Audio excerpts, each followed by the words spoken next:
You're back on Economic Outlook with me, Luisa Kusnandar. Let's talk about online lending now. Online lending platforms and buy now, pay later payment applications are quite popular among young people due to the convenience and practicality they offer. Now, joining us today is Ibu Eisha Rachbini, Head of Digital Economy and SME Center at INDEF, and she will share her views and also the reasons why so many Gen Z and Millennials are trapped on online loans, which is something that we've heard so common lately, especially with among the Gen Z and Millennials.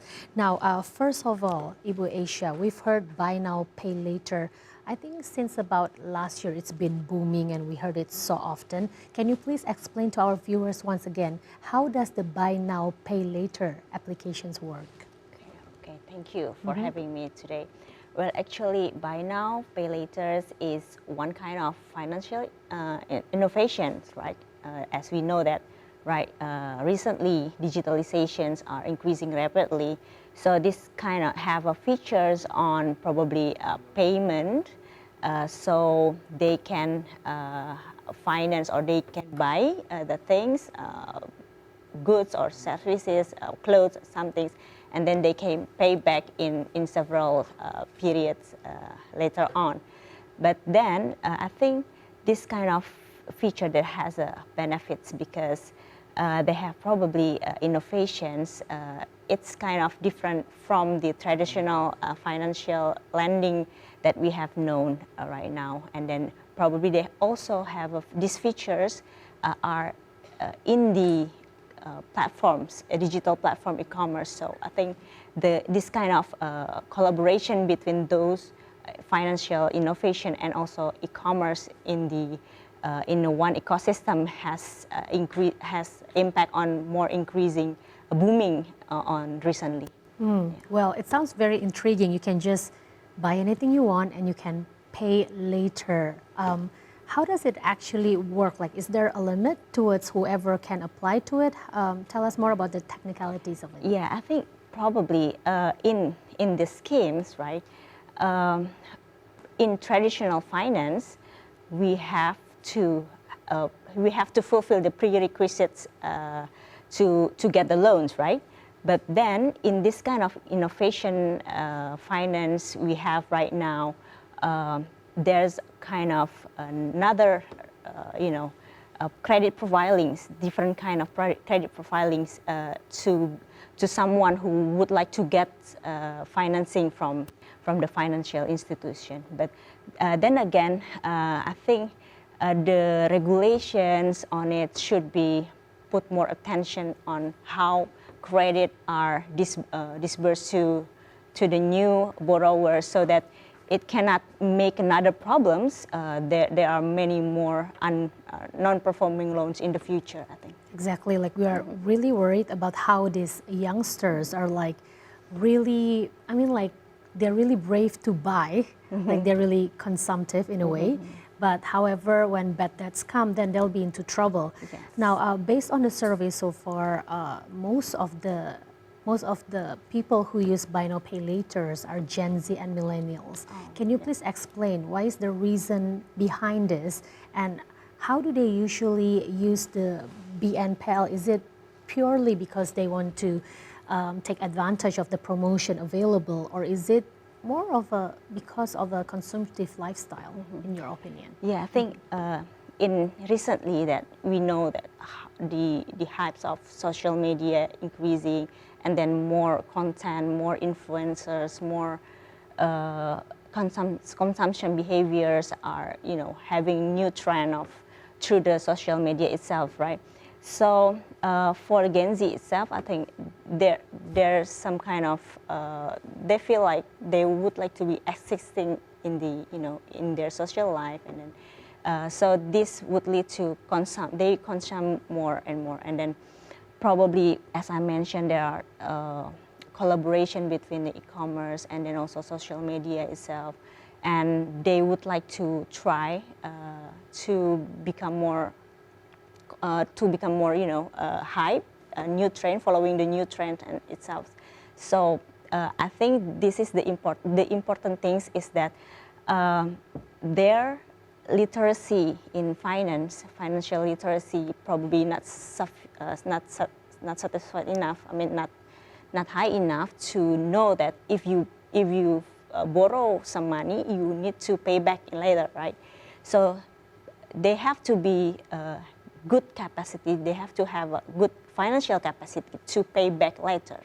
But then, as we know that right now, the publication from BPS, Statistik Indonesia, says that increasing number on not employed, not in education and training, which mean are about 10 million Gen Z and Millennials are not in education. They have, so it means the capacity in finance should be improved for this Gen Z, and as well as the financial literacy for them. Obviously, this is a big problem because Yes. Encouraging all the youngsters to use BNPL, buy now, pay later, seems to be of the advantage of the providers, all the marketplaces. Now, you mentioned just now that the Gen Z and Millennials are lacking of financial literacy on how BNPL works and the disadvantage of it. Who you think is responsible for giving more literacy to the Gen Z and the Millennials? Yeah, I think not only government can work by themselves, but also together with the stakeholders. I think we know that the regulation on financial service on OJK, right? OJK, and they have financial literacy promotion program to support this every young person by age group, or the whole population in Indonesia have sufficient enough financial literacy. But then again, also I think it needs support from the e-commerce platform, also from the digital financial institutions should also put more attention how they disseminate financial literacy to the people in Indonesia. And also the education system as well need to be reformed to, I think, to put literacy, financial literacy on the curriculum itself. So start from young, they know how to spend, how to earn, how to save, to invest as well, and know products which are benefit to them, and know the risk on the financial products. I mean, we need to be smart. I mean, like, there will be so many options, especially when you are checking out from the marketplace. Yes. And sometimes when you see all this promotion, you will be tempted to try whichever is easier, but turns out it may not have a good result in the end. Now, Ibu Eisha, do you think that OJK has also carried its job well so far in terms of protecting the borrowers? Well, I think it's a big job for them, right? That we know the latest regulations regulate or rules on how they prevent the debt collectors to be avoiding harassment and so on. But then I think the socialization or dissemination, also the implementation need further works on it. But because, you know, if the rules is on the paper, and then the whole community, the whole people need to know that when it happens to them, they know where to report on that, and there is exactly sanctions, the real sanction to the part who violates the regulations. So this is really works in the system.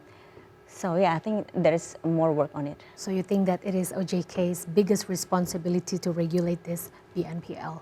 Yeah, but then together with the other parts, I mean, when it happens, the harassment happens, and then there's a reports, the implementation on the violation need to be sanctioned as well. Okay, last question before we close this dialogue. What kind of advice do you have for the millennials as well as the Gen Zs out there who are currently maybe already using BNPL or maybe attracted to try it? Okay, I think financial literacy is really important on this. Gen Z and millennials need to know their needs, their wants. They have to separate what they need and then their capacity as well. They need to improve their capacity. Financial capacity means they need to work, right, to earn something and then to buy. If you want something, you need to earn something, right? And then they have to be their capabilities need to be improved to so their financial skills, their financial literacy are increasing as well. Okay, you need to dig in your knowledge and before spending, and especially in this consumptive lifestyle, you need to know your limit. Yes. Okay, Exactly. Bu Eisha Rachbini, Head of Digital Economy and SME at INDEF. Thank you so much for coming to Economic Outlook today, and we'll see you again next time for our next dialogue. Thank you.